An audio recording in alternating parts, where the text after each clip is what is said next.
Question 3 of this exercise says pi is defined as the ratio of the circumference C of a circle to its diameter d. That is, pi can be written as C by d, where C is the circumference and d is the diameter of a circle. This is the definition of pi. Now the question says, this seems to contradict the fact that pi is irrational. How will you resolve this contradiction? Well, this is a very interesting problem and it touches upon a very fundamental concept which I want you to understand carefully.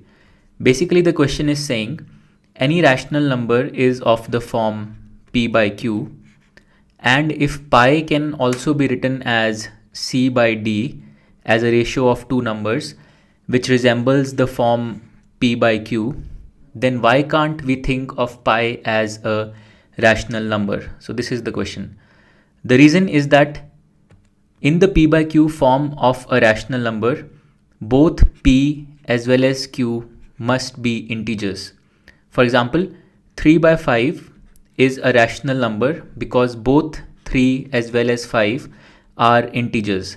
But a number like root 2 by 3 is not rational, even though it might seem to be of the form p by q.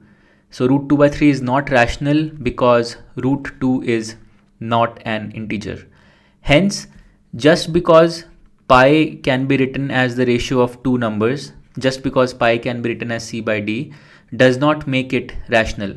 In other words, pi is definitely an irrational number.